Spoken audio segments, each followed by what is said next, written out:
Tila naghihingalo ang kaisa-isang ospital sa isla. So ito, Doc? Ito ang ano namin. Hindi nabubuksan. Ito lang site. Okay. Dito yung delivery room namin, saka yung OR. Delivery OR, pero parang Ito. bago ako makarating sa delivery at OR room nyo, ay Oo. kailangan ko muna mag-tiptoe. Oo. Ha? Ito kasi, Ano po? kung nakikita mo, inaayos yung ano namin, yung records namin, pinipinturahan.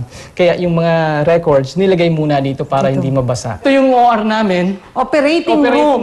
room. Operating room. Oo. Doc, not Tagal for na rin. anything, ha? Hindi po kaya itong operating room nyo, mas mapadali ang buhay ng ooperahan natin? Kasi Medyo luma na. Sa ngayon po, wala pong nag-a-apply na may surgical specialty. Hanggang ngayon, primary po siya. Pero kung mayroon pong mag-apply na surgeon, pwede po natin na ipa-upgrade uli yun. Okay, Doc. Delivery room. Ang delivery room nyo ba functional? Functional yung delivery room namin. Functional. Doc, paano po natin masasabing functional to? Pasensya na. Hindi, ito kasi nilalagay lang to dito. Tapos ito, nilalagyan to ng... Sige nga po. Nilalagyan to ng beddings. Ano? Ay, Diyos ko, Lord. Sandali. Oh, diba? Wala na. Ito. Ay. Nawala yung isang ganyan. Pero actually, ito, nag-ano na ako nito dahil ito, inaano ko na sana. Gusto kong papalitan na. Umana. Ito pa. Ito pa, ilan sa mga gamit natin. Siguro to, hindi na natin ginagamit. Hindi. Nagagamit pa rin to? Hindi, ano lang. May mga mancha kasi na ano. Ano yan? Sterile yan. Kung tutusin, malawak na ospital ang Cagraray District Hospital. Ngunit 25 lamang ang higaan ng mga pasyenteng maaaring i-confine dito. Naisip ko, kung sakaling magka-epidemya sa 26 na barangay na siniserbisyohan ng ospital, tig-iisang kama lamang bawat barangay.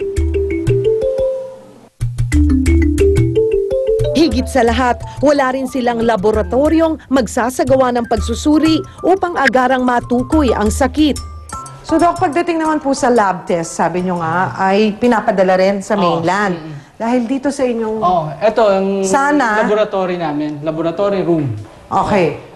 Ito, hindi rin functional dahil nire-renovate din. Hindi So, maputol. paano pag may mga kailangan pong ipatest, kagaya yan, Ito. kailangan kuhanan ng dugo? Dapat yung mismong pasyente dahil yung dugo, hindi mo naman may tatravel dahil medyo matagal yung ano natin, yung transportation natin. Next natin, x-ray room. Ito, x-ray room namin. Ano? Natin ang x-ray. Actually, hindi naman ito nagpa-function ngayon dahil sira ito. Ano? Kailangan ng palitan. Gaano na po ba ka tanda o Ito matagal na ito. yung ating Matagal machine? na ito. Mga 20 years. Talagang kailangan ng... Kailangan talaga itong palitan. Ilang beses na raw na nawagan ng ospital para sa kanilang karagdagang pondo. Ngunit hanggang sa ngayon, patuloy pa rin daw silang naghihintay na mapansin ng gobyerno. Kadalasan, wala rin daw pambayad ang mga pasyente. Kaya ang kinalalabasan, kung hindi libre, inuutang na lang ito ng mga pasyente. Pero maswerte pa rin daw kung tutuusin ang isla ng Cagraray dahil ngayong taon lang nakatanggap ang ospital ng 7.8 million pesos na pondo.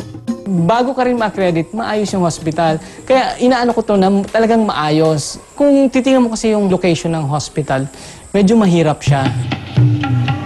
Malaking halaga kung iisipin ang natanggap ng ospital. Pero hindi pa rin daw ito sapat. Kasama na kasi rito ang sweldo ng mga empleyado, ang pambili ng mga gamot, ang pagpapaayos ng ospital at pantustos sa iba pa nilang pangangailangan.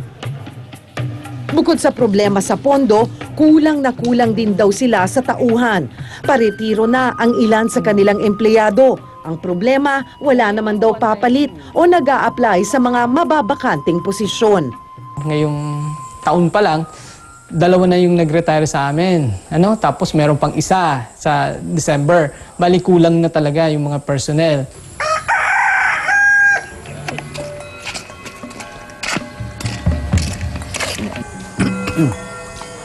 Kinaumagahan kinailangang umuwi ni Tatay Rodolfo sa kanilang bahay.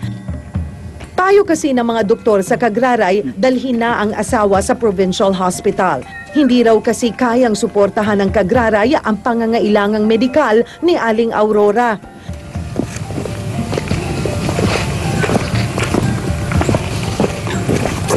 Mula ospital, mahigit 1 oras at kalahati ang kailangang tahakin ni Mang Rodolfo bago siya makarating sa kanilang bahay. Nung na-stroke si nanay, dito rin sa Matarik na Dang, tuloy kayo dumaan, pupunta sa ospital. Ulit ho. Paano siya binuhat nun? Kinaga namin sa doyan. Sino pong katulong nyo? Yung kumpare ko at saka kaibigan.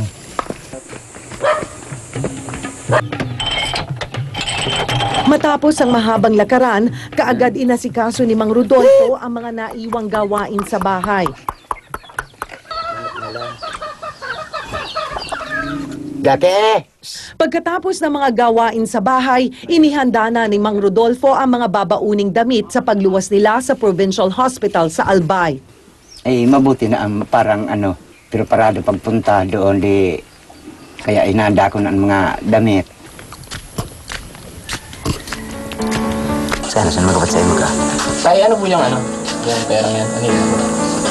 Benta daw sa baboy. Benta na yung baboy nyo? Oo. Magkano po kinita? 4,000 yun lang binigay sa akin kalahati dahil pinaalaga ko. Para saan po ngayon yung pera nyo? Anong plano nyo? Plano kong pamasalan papunta ng bayan na arkila lang sa motor. Pagdating doon yun, sabi ko lang, pinag-usapan natin kung pati si doktor. Pamasahe lang po. Paano yung mga gamot? Gastusin? Pagkain? Pagkain gamot. Wala po o kasama? Wala pa. Saka kung medyo kapusong kami doon, yun nga ang problema. Pera, pambili ng pagkain. Hindi na siya makalapit dito kasi mababa na yung... Hindi na kaya? Hindi na kaya, mababaw na raw mapat. Don't go away, magbabalik ang Insider dito sa TV5.